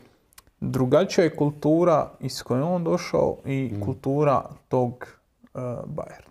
Taj Bayern je specifičan klub sa puno uvrijeđenih frajli koji se nađu okolo prozvane komentirati sve i svašta. Nije bio strpljiv i Bayern ga se riješio. Ne mislim da je tu Bayern nešto pretjerano izgubio. Mislim da je najviše izgubio on sam, ali dovoljno je mlad i dovoljno je dobar da to jednostavno, to sazrijevanje koje će odraditi, da odradi sada. Jer mi pričamo o 2016. godini. To je bilo prije 5 godina. On je tada bio šmrkavac. Da, Tako i dođeš da, u klub i kažeš da, zabio sam gol za pobjedu svi smo zabili golove za pobjede u polufinalima, finalima. Ne treba on ništa reći, jednostavno njegov stav prema samom sebi i ono što je on smatrao da zaslužuje nije vjerojatno bilo u... Da je tad bila Borussia, pa da je onda otišao prvo u Borussiju, pa bila je, kod tvojih u RB. Bila je, ali nije tio. Ne tio. Da, 70 milijuna je on koštao. Da. Znači, pričamo o tim stvarima koje su ono, tom mladom dečku toliki je kaos u glavi u tim trenucima. Tako da to što on nije uspio u Bayernu, ono, don't sleep on Renato Sanchez. Ne znači da se on neće vrlo brzo prodati u neki... Bilo je jako davno, frajer ima 23 godine. Ma daj, nema me reći. Kužiš, bilo je davno, bilo je prije 5 godina skoro. Ono što ste malo ostali dužni, i mislim da je bitno zbog francuskog prvenstva, kako sva ta sad prvenstva imaju svoje nekakve šeme, svi se žale, Švabe dobro to hendlaju, pa imaju one pauze, pa su ovakvi onakvi. Dokle su stigli Francuzi? Kako oni ulaze u proljeće gdje čeka Evropsko prvenstvo, gdje čeka Liga prvaka, ono i to? Pa, epidemiološki dobro. Ne, ništa posebno. Održavaju se utakmice, normalno, oni su otprilike isto negdje na pola prvenstva. Svi su na pola oni su prebacili, oni su na 24. Oni bi trebali odmaknuti malo dalje, zato pitam. Da, oni su malo i ranije i počeli, tako da oni su do 24. Ali imaju nastaviti kup još, jel tako? Oni moraju imati pauzu za kup nekakvu koja će biti. Tako da, sve to, manje više sve se odvija po planu. Ništa posebno ni za dodatni oduzet. Ali obratimo pažnju, dakle, na mlade igrače u Lilu, jer po svemu sudeći vidjet ćemo ih. Ono što smo spominjali, što se nekako veže na cijelu tu priču o dovođenju igrača i to je kako nisi u tom najvišem rangu lovaca na talente, nego si razina ispod Borussia Dortmund, se vežu i njihovi problemi, jer oni su, znaš kako prošle sezone je prekinuto prvenstvo i dosta je klubova u nezgodnoj situaciji, tako dosta ih je promijenilo i vlasnika, dosta ih je bilo prisiljeno tražiti neka rješenja za svoje igrače, prodavati ih jer mislim Media Pro je potpisala bila ugovor na, čini mi se, 3 godine, 4 milijarde funti otprilike da je trebala dati cijeloj ligi i na kraju nisu uspjeli to, nisu mogli to ispoštovati jer pogotovo zbog prošle sezone što je sve bilo. Na kraju su plaćali nekakve penale i izašli su iz tog ugovora. Sada ih ponovo, mislim, Kanal Pro preuzima koji je bio dugogodišnji nosilac tih prava. Kanal Plus. Legendarna reklama Kanal Plus. I sada mislim da su potpisali ugovor koji je čak manji nego onaj što je prije imao Kanal Plus. Znači da su budžeti klubova znatno manji nego što su bila očekivanja. I tu, na primjer, klubovi poput Lila ulaze u probleme, jer oni su već zadnje 2 sezone imali, čini mi se, minus 200 milijuna eura. Znači, njihov godišnji saldo je bio u zadnje 2 sezone oko minus 200 milijuna eura. Uzeći u obzir da su prodali igrače vrijednosti od 60-70 milijuna eura. I sada imaš prevelik stadion za svoje potrebe, iako je stadion je fantastičan, ali ne popunjavaju ga, pogotovo ne u ovim trenucima. Imaš preplaćene igrače jer da bi doveo te talente koje moraš ih malo preplatiti i nemaš tih toliko od TV prava što si očekivao. I to ih stavlja u dosta nezgodnu situaciju. I to, ja moram reći, ljudima možda malo apstraktno računaju, pa dobro, više će problema imati neki Marseille. Ti trebaš plati pa ovo, pa ono, a ne možeš ga prodat. A kao on računaš, ti imaš Renata Sancheza, ok, plaćaš ti njega nešto, ali ćeš ga prodat, svima su pala, nije. Ljudi su ozbiljnim problemima. Ovo što govoriš o Lilu i situaciji u kojoj se on nalazi, to zvuči vrlo ponovljivo na sve strane. Da, budžeti će padat, morat će se publika nema. Sad se čeka. I sad je pitanje, što ti misliš da će publika potrčati nazad kad kažu sad se može i svi potrčimo nazad isti čas? A neće, kužiš, neće se moći svi od puta, to će isto dolazi postepeno. Ali zapravo, Lille je zapravo samo ogledni primjer klubova koji će zaista biti dovedeni u pitanje samog opstanka. Jer ovo to s tim kupovanjima, odštetama, uplatama, i tako dalje, to, znaš... A na kraju krajeva i kupci... Može li to dokle? Na kraju krajeva i kupci nisu blesavi. Kapitalizam ne rješava ništa. Kapitalizam stvara samo krizu. Jedino to može biti siguran. Dakle, može očekivati u profesionalnom sportu, čiji smo mi pik očigledno doživjeli, ti može očekivati temeljite probleme. Ovako više ne ide. Šta je bila moja poanta prije... Prije Marks nego što se uključio. Poanta je bila da sad kad nekakav, recimo, Napoli zna da si ti u financijskim problemima, on ti više neće za istog igrača ponuditi 75 milijuna, kao što je ponudio za Viktora. Sad će ponuditi 50. Ti moraš prihvatiti jer moraš nešto... Treba poslati procjenitelja iz općine, ko za kuću. Da poštuje ovo, nemoj ti meni sad volko, da ti fino poštuje frajer da... Možemo raditi na tome, ali... Znaš, sad ti znači Lilu i takvim klubama možeš, ovi jači sad još dodatno ih mogu. Tako. I to njima može biti potencijalno velik problem jer padom svih ukupnih primanja u Ligue 1, se javlja taj problem da su... Lige kod nas nemaju nikakve, u Europi, mislim kod nas, nemaju nikakve mehanizme da takve stvari spriječe ili ne uspostave mehanizme koji pokazuju da ne razmišljaju o tome. A gle, vodstvo Lige Francuske davalo i nekakve kredite momčadima i garancije su bile preko TV prava. Pomogli su im koliko im mogu pomoći, ali jednostavno uvjeti su takvi. Njima je došla država i zabranila natjecanje. Znači, ukinila je nogomet. Ne može ti Liga tu pomoć ako ne možeš ništa. Klopp je plakao, mi igramo zbog televizije, televizija nama tjera nas da igramo. Je, ali ti onda to možeš naplatiti. Nešto se odigra... Nema plaće ako nisi na televiziji, a ovi nisu bili na televiziji od 3. do 9. mjeseca, pola godine. Tu su ovo što je Joe pričao, tu su propali nekakvi ugovori, tu se je doveo u nekakve teške situacije, liga je reagirala koliko je mogla, ali njoj su nekad ruke vezane. Ne može ti liga pomoći ako si ti izgubio nekakvo mjesto na tržištu. Ma da, jako je ekstremno, nema praštanja i da parafraziram jednu staru izreku, čini mi se da se ranjenici ostavljaju ovaj put. Jer, znaš, ako tih lilova nema, čega ima? Ima vas i neka vas. Mi idemo sad na džingl, pa se vraćamo nazad na pravi sport, a ne ove neke. Je tako, Horte? Dakle, evo nas nakon džingla, nakon tog nogometa dosadnog, u sport za pravi muškarce. Za bogate bijelce muškarce, a to smo korda mi. Jel tako? Tako je. Dakle, počela je nova teniska sezona. Jest. U Australiji, kako je i običaj. I sad došlo je do te malo zbrke, kako ja baš nisam koncentriran dok to gledam taj program, i onda se skužio da se naš ATP tamo igra, ali zapravo ovaj ATP kup. Između reprezentacija.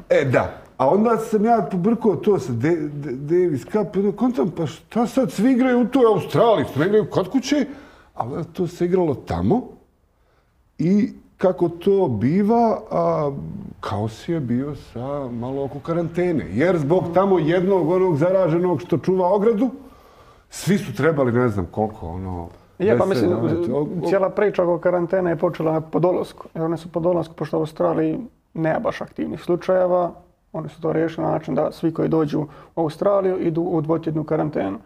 Zbog toga su i tenisači bili prisiljeni, svi njihovi treneri i popratno osoblje su morali ići u karantenu i onda je to bilo dosta po medijima. Bilo je žalili se igrači. Oprosti, samo jedno ima. Neću biti konstruktivan na ovoj temi, ali Vlada izgleda kod čovjek koji u restoranu kad treba konobara zove osoblje! Momak! Osoblje! Ne, znaš kako? Ako ima tih, naš dečko, momak, alo, može, znaš imao je friend jedan, je išao sa Brko. Brko! I fakat, recimo, od 10 konobara, njih 7 se okrene, da vidi, znaš, nemaju Brkove. I onda sam ja skužio kako se okreću. Sigurno, 100%, to preporučam svima ako zapnete u kafani. Šefe! Ja. Odmah se, Ne, definitivno, kad je sirovo meso, nešto. Osoblje, Ne, ovo je poza. I would like to speak with the manager. Ovo je poza kad se najdeš u štilja i onda sidiš i onda Daj kisabu. Najljepše kad se vraća nazad, fino. Oprosti, Korda, nisam tio. Apsolutno nisam tio da sam znači dođe do ovoga, ne bi nikad. Kad miješano meso počne kružiti u prirodi. Ne znam zašto uopće to pričam, ne znam ni ja, brate. Uglavnom u Australiji, dakle, gledalo se to, naime, osim prvenstva u rukometu u Egiptu, na koje ćemo začas zaboraviti, ovo je godina u kojoj bi se trebali odraditi nekakvi velika sportska natjecanja. I onda kad tamo Japanci kao nešto tamo vele, nama ne pada na pamet da mi radimo ovo olimpijske igre, onda se moji javi kao bit će olimpijskih igara, pa se priča o euru, pa ovi tamo imaju novi soj, pa bla bla bla, pa tako dalje. I onda održavanje Grand Slama, gdje znači treba cirkus cijeli sad da dođe i da to krene, gleda se naravno pod povećalom. I odmah je to bio kaos. Jedino se Novak Đoković, Đole zeza na balkonu, ovi tamo su u bedu jer mu ne smiju izlaziti, a oni sebi uzeo apartman, a nas stavili u sobu. Znaš, nije on sebi uzeo njemu. Pa što ne bi on imao apartman? Ne, imat će ga onaj, kako se zove, Monfils.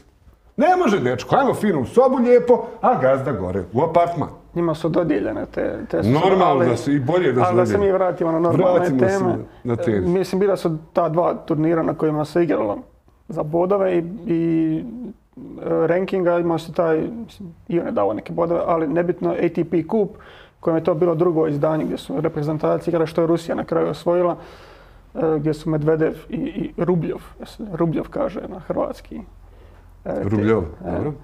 Su pobijedili sva 4 meča, parovi su izgubili sva 4, tako da njih nećemo spominjati koji su bili, tako da su na račun singlova osvojili taj turnir, bili su u finalu sa Talijanima, što je dodatno zanimljivo jer Talijani, ok, oni su ih prošamarali u finalu, ali Talijani su tvorili i jedno finale od ta 2 turnira u Melbourneu, jer Traljavela i Sinner su igrali finale, što je Sinner osvojio, inače 19-godišnjak, tako da to je isto dobra najava za budućnost talijanskog tenisa koje nije baš bilo na nekim dobrim granama posljednjih, ne bih rekao posljednjih godina, nego unazad 10 godina, prije pojave Fogninija i sad Berrettinija. Tako da to je nekako se pratilo kako će se odviti to natjecanje. Nadal nije nastupio za Španjolsku zbog problema s leđima, koje je sad dosta upitna situacija što se tiče dolaska na Australian Open. Je li to čuvanje bilo ili stvarno? Ne, nije bilo čuvanje, ima baš ozbiljnih problema sa donjim dijelom leđa, nije nastupio ni na jednom od tih mečeva, a ono zbog čega možeš znati da nije čuvanje ili nešto tako, jer da on uvijek voli doći u mečevima na veliki turnir, jer voli odigrati 1 ili 2 turnira prije samog velikog turnira da uhvati taj ritam. Sada dolazi bez jednog meča, nije se povukao, iako je bilo i ozbiljnih indikacija da će se možda i povući sa Australian Open, ali sa Grand Slama se ne povlači. Ne povlači tek tako. Koliko dakle, godinama slušamo da je velika trojka u padu i da evo ovi samo što nisu i da dobro, dakle, nisu ih još dostigli. Da li se tu odnos išta promijenio i da li to zapravo ovisi samo o ovim faktorima poput Nadalovih leđa, neće doći, ili su njih trojica i dalje glavni favoriti, pa onda ovi Medvedev, bla, bla, bla i tako. Da, sad si to, mislim, Federer ne igra jer on nije dovoljno spreman nakon toj operacije koljena i mislim da su njemu olimpijske igre. On je najavio, to je planirano bilo da on neće. Mislim, inicijalno je bilo planirano da će ići, ali to je da će biti na Australian Open, ali to je još mjesecima unazad. Mislim da je njemu glavni cilj olimpijske igre u Tokiju, da se baš na to fokusira i Wimbledon, tako da kasnije će se on malo uključiti. Sam Nole ostao. Nadal je za sad u ždrebu, Nole je taj nositelj bakije za veliku trojku i ono što on pokazao na ATP kupu je dosta dobar indikator da bi mogao dobro nastupati na Australian Open, jer je prilično uvjerljivo pobjedio, tako možda ne rezultatski, ali Zvereva i Šapovalova, dvojicu jako dobrih tenisača. Na kraju je igrao i parove jer pokušavao je što više odigrati mečeva. Znam da je dao neku izjavu koja je bio ne toliko ljut, ali razočaran što nije uspio odigrati još više mečeva u najavi Australian Opena, ali eto, izgubili su u parovima, tako da nisu prošli tu skupinu. Bilo je, čini mi se, 2011. Jel da? I on i Nadal su odigrali onih 5 sati. 2012. ako misliš na Australian Open. Nije 9 godina. Odnosno, Nole je... Zašto je Nole baš mu leži Australija? Sad ne vjerujem da je zbog dijaspore. Da li je početak godine? Da li se uspjelo utvrditi, ali to je naš. Nadal na zemlji i među klokanima. Da, mislim dosta se često naglašava to. Protiv celog kontinenta. Pošto on na Australiji 8 od 8 u finalima, znači 8 titula u 8 finala, a tipa u radi usporedbe na drugi Grand Slam koji je na tvrdoj podlozi US Open je 3 od 8. Sad se to nekako uzima kao Australija njemu leži, US Open mene leži. Što je isto malo onako krivo gledanje, jer ti si došao u 8 finala na oba natjecanja, na oba turnira. Dakle, pobjedio svih 8 vamo, od 3 nisi. Dijelom na US Openu je u ranoj fazi došao protiv ozbiljnih, teških protivnih suparnika u finalu, jer te on, mislim, 2007. igrao finale protiv Federera, čini mi se. Nećeš 2007. baš toliko mlad dobiti Federera. 2008. je igrao finale Australije, osvojio ga je, ali igrao protiv Tsonge. Iako mislim da je Federera pobjedio u polufinalu. ali baš gledajući samo te omjere u finalima, u nezgodnim situacijama mu je dolazilo do finale tipa protiv Nadala kad je Nadal bio u formi 2013. izgubio isto tako 2010. kad je Nadal isto jednu od svojih najboljih sezona imao u finalu US Openu izgubio. Da. Tako da imao je taj nekakve nezgodne situacije kada je dolazio u finale US Opena, ali sama činjenica da si ti došao do finala govore da ti i taj turnir leži. Jer suludo je reći da mu sad leži zato što je pobjedio u ovome finalu, u ovome nije.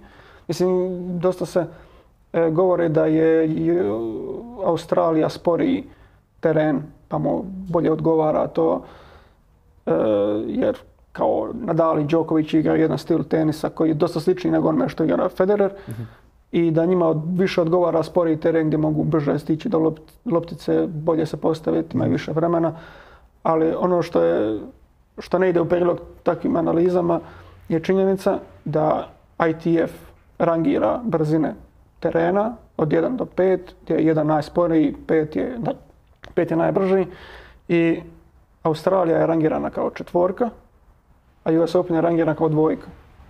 Sama podloga. Sporija je zapravo. Tako da... Ti vjeruješ tim... Ko zna? Ne odgovara narativ. Ali mislim, općenito uvijek tako kad Nadal ili Djokovic osvoje nekakav turnir gdje pobjede ili Federera ili nekoga od njih, odmah se počne pričati o sporijim terenima, o ovakvoj podlozi, da je tenis se promijenio, da je ovo, da je ono, ali na kraju kad pogledaš to, ispada da nije to moguće. Bio bolji u tim mečevima. Dio sigurno spada i na to da je Djokovic uvijek bio fizički jako specimen, da je bio elitno spreman, da je njegova elastičnost vjerojatno neponovljiva što se tiče tenisa i njemu kao tako mi je moguće bilo lakše ulaziti u početku sezone u te turnire. Misliš da je čisto taj... Možda i to ima nekakvog utjecaja i kao takav mu se lakše prilagoditi na te povremeno ekstremne uvjete jer oni idu na 40 stupnjeva igraju. Da, osim što je naravno što ubija tenis i što je jedan od najboljih igrača svih vremena, ima tih nekih malih utjecaja koji pomažu, da i to utječe, koje često preuveličavamo. Kao što je recimo taj ždrijeb. Kakav je ždrijeb na ovogodišnjem Australian Openu i kakvi su naši? Naši su već ispali neki. Dobro. Evo, dok snimam ovo jutros po našem vremenu, Čilić je 3-0 relativno lagano od Dimitrova, što nije toliko neočekivano jer Dimitrov je i nositelj i prilično je nezgodno što si ga dobio odmah u prvom kolu. Tako da Čilić je već ispao. Čilić naravno nije u nekoj dobroj formi, ali... Kao ste rekao, naravno nije u nekoj dobroj. Mislim, zato jer je već duže vremena, tako mislim da to već nije forma, to je takav je, jednostavno. Prošao si svoj nekav vrhunac i sad si u padu, tako da... Ja imam pitanje za tebe. Čilić ima koliko? 33 godine? Za 88. godište. Ja isto mislim da 88. Znači, je li to zapravo očekivano? Prošle su neke 30. došle su nekakve godine kad ljudi prekidaju karijere. To što su ti... što su ovi čudesa pa... Da, što su ti ovi iskrivili nekakvu percepciju Federer, pa hoćeš LeBron, hoćeš, kako se zove? I Ronaldo, znaš, iskrivili su ti tu neku percepciju šta je normalno. Normalno je da u 33. godini više nisi toliko dobar. Da gubiš nekakve fizičke kapacitete. Tako da je li misliš da se on ikad ima šanse iti vratiti ne blizu onoga, neće osvojiti više US Open, toga sam svjestan. Ne, oprosti. Znaš što odmah mi palo na pamet da bi mogao on ko Ljubo u jednom trenutku samo zaredati još malo Masters, Indianapolis, složiti par turnira za kraj i onda odigrati protiv Federera finale 7-6, 7-6, 7-6 i Federer dođe i govori, stari buras, fakat, izgubiš, ali imaš taj još jedan zadnji i gotovo. Čini mi se za Čilića da je takav, odnosno, on fakat može okinuti nešto. Pa to je moje pitanje, može. Unutar 10 dana. Znači, okej, ne. Teško, gledaj, mislim, jedna velika razlika između Čilića i svih tih igrača, velike trojke, Ljubičića njih, je visina. Čilić je 1,98 m. I nemaš baš puno takvih Znači ne mislim sad na Ivu Karlovića koji ima servis i udara, to može do 50. godine. Isner i on. Da, ok. Čilićev forte je bio baseline, udarci i njegova snaga. Misliš hoćeš reći da ne žive oni dugo? Gle, pa mislim, čak i ako se vratiš, nećemo sad Del Potra, ali Safin i takvi igrači, oni su doživjeli vrhunac i relativno brzo pali. Safin i zbog nekih drugih razloga. Kojih drugih razloga? Ali većina tih visokih, ekstremno visokih igrača ne mogu baš toliko često doživjeti u top 20 svoje kasne godine. Jer Čilić nije sad neka olupina od igrača. Čilić je igrač koji će biti u top 50 ili tako nešto, ali neće biti u top 10 kao što je bio onih par sezona. Nije relevantan na ovakvim turnirima. Da. Pa dobro, nije to malo. Šta je sa Ćorićem? A Ćorić je dobio isto dosta neugodnog prvog suparnika u kolu i on je kao nositelj dobio Guida Pelju koji je 44. na ATP listi, ako si nositelj, kao što je Ćorić, mislim 22. dao nositelj, mogu se dobiti tisuće jer ima ljudi, na primjer Wildcard je dobio jedan Australac koji uopće nije rangiran, koji uopće nema bodova da bi bio rangiran. Ti su najgori, ne možeš ih skautirati. Tako da dobio je dosta neugodnog suparnika kojeg možda prođe jer Pelj ipak je forte zemlja, kao što je većini Argentinaca, tako da moguće da će proći taj neko inicijalna faza turnira, ali već kasnije kad mu počnu dolaziti Gofani, Medvedev, to je već malo možda preteško za Bornu Ćorića. Ali baš kad pričaš o ždrebu i glavnim favoritima, jedan od onih koji se ne samo na računu ždreba, nego i svoje forme u kojoj se nalazi kao glavni favorit za osvajanje, jer po kladionicama je ipak Djokovic debelo ispred svih, ali kao drugi na toj listi je Daniil Medvedev. On je sad u nizu od 14 pobjeda za redom, gdje je na turniru u Parizu, u Mastersu, prošle sezone pobjedio sve mečeve. Nakon toga je na ATP Finalsu pobjedio sva 3 meča u grupi, polufinale, finale i sad je pobjedio na ovome ATP kupu sva 4 svoja meča. Tako da on u tih 14 mečeva uspio 10 mečeva protiv top 10 igrača pobijediti. I to znači, je od aktivnih igrača, to je uspjelo samo Federeru, Djokoviću i Nadalu. Da 10 puta dobije za redom top 10 igrača svijeta.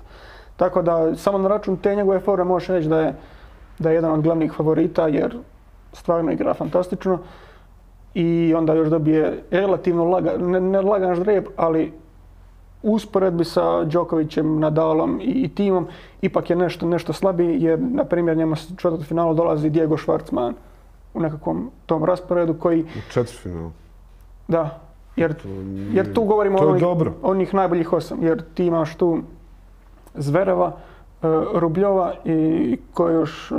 i Tsitsipas. Znači to su sva 3 tenisača koja su na tvrdoj podlozi iznimno opasna. Za razliku od Schwartzmana koji ne bih rekao da nije opasan, ali je puno opasniji na podlogama kao što su zemlja, na primjer. Djeluje savladivije. Da. Ja sam sad rekao da je ovo 2 po brzini i da se tu može. Ne, ovo je 4. A, ovo je 4, Amerika je 2. Da, i dobra činjenica s njegove strane je to da je u ovih 10 mečeva što je pobjedio, 3 puta Schwartzmana pobjedio. Znači pobjedio ga na sva 3 turnira, tako da i njega iz Zvereva.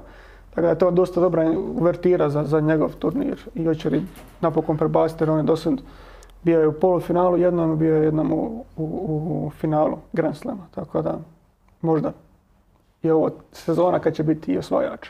Da, ne bih te volio, znam kakve su tvoje emocije prema Nadalu, ali ovo je lov na Novaka. Zapravo, je li tako? Pa Novak je, evo, mislim dao Bog da nam dođe Nadal u punoj formi, ali ako nema mečeva i to upitno je. Novak u Australiji, to je njegov turnir za izgubiti. Ovo je lov na Nole. Bog na nebu, Novak u Australiji. Tako je. I mislim da je sad i matematički osigurao da će skinuti Federera sa broja 1 na rankingu igrača s najviše tjedana na broju 1. I ne ga skine, kad se bori protiv cijelog kontinenta. 310 tjedana, tako da će ga Novak sad skinuti. Što ima pokojni did. Za svakog je imao nadimak. Federer je bio kamatar, Što kamatar? Pa kao švicarski. Kamatar. Nadal je bio Amazonac. Što, znaš, kao Amazonac. A dobro, to je... Škrtica, Marej i Nole. Stari Hercegovac. Nole nema nadimka, ne dolazi u obzir.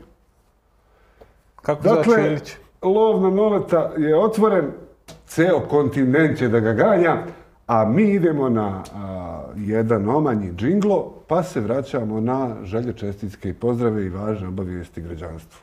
Kad mi nestane struje i onda kao kaže HEP, pa napisali smo na online svojim stranicama da će vam nestati struje.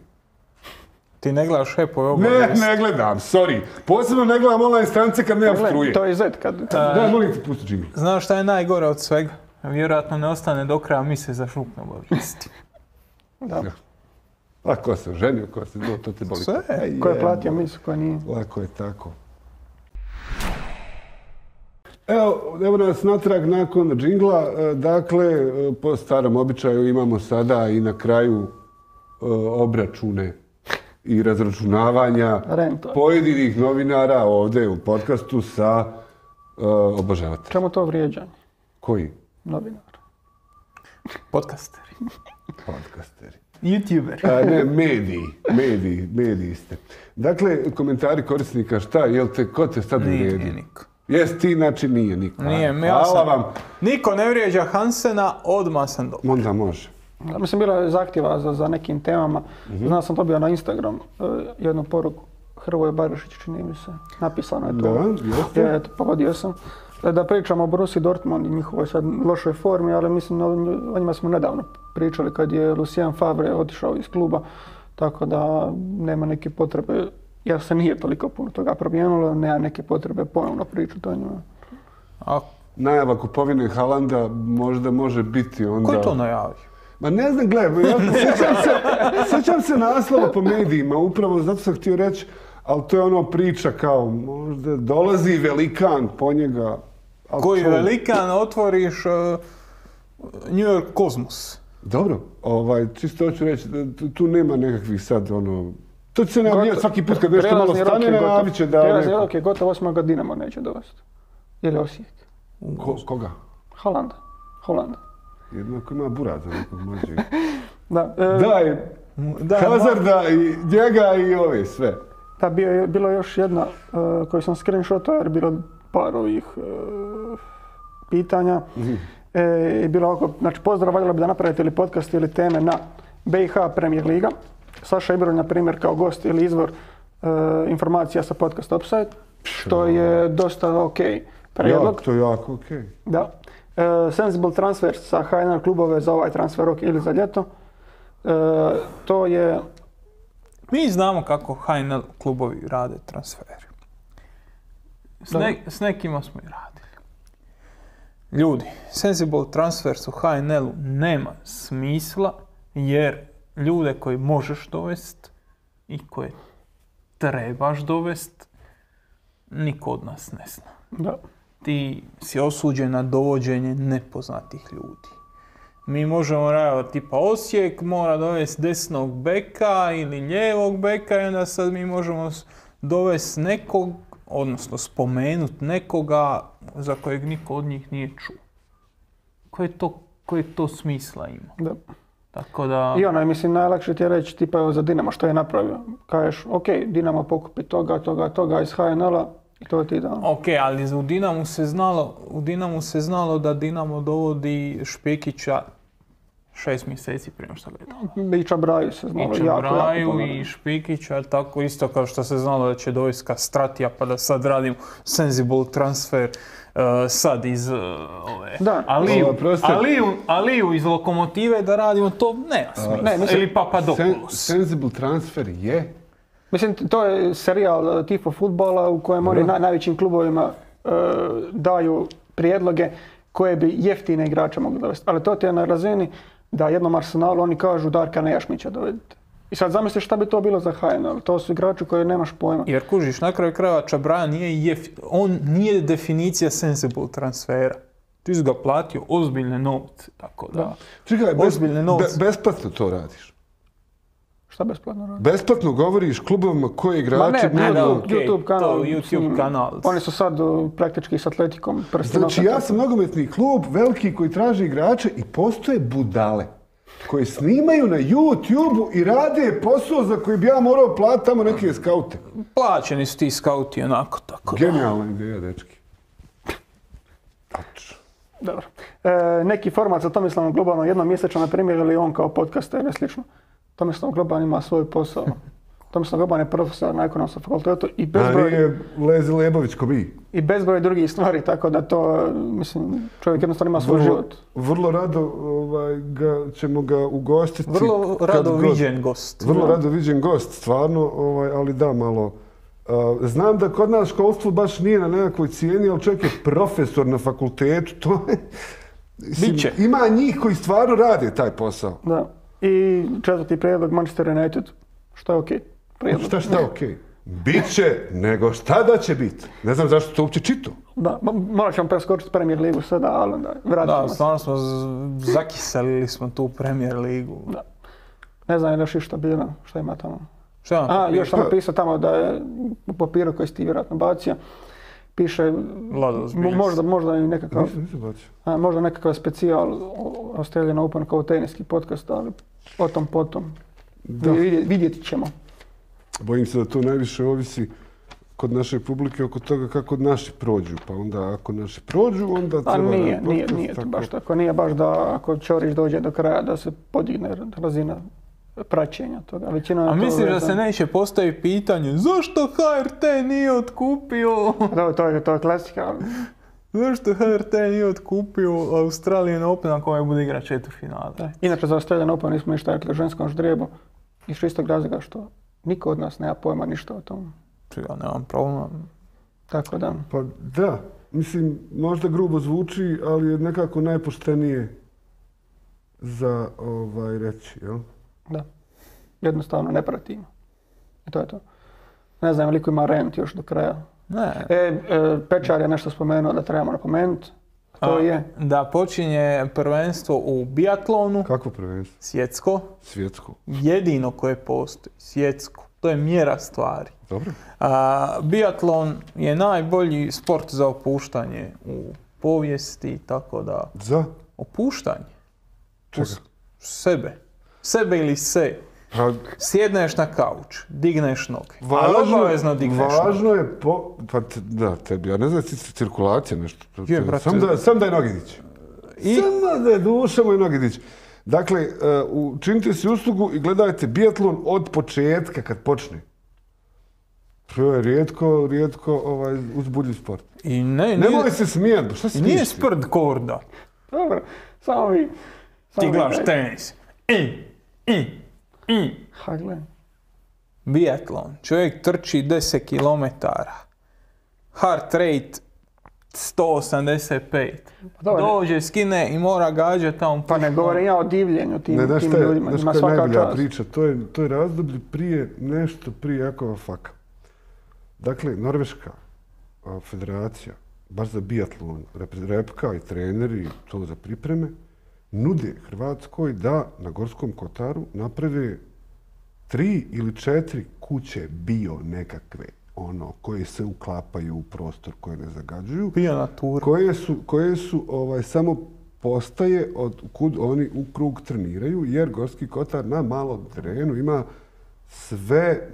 sve što treba za pripreme reprezentacija. I to je Norveška nudila da će oni to većinom isfinancirati, neće narušavati šume i takve stvari, sve će ostati to, samo će oni sebi napraviti takvu stazu koju će onda i hrvatski natjecatelji moći koristiti. Vi ćete nama praviti, jebote. Normalno da nije napravljeno, još smo bilo lasicu zapali da vide. Vidi. Za primjer ostalima koji se usude.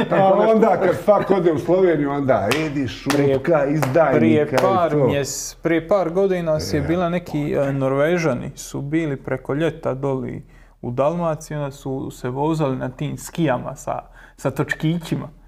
Su se vozali gori uzbrdo, jer to je kao neka fora. Šta ti je standard? Šta ti je standard? Ono Jukući će se Imaju vozat. skice na skijama u pizdu, materno, neko mi.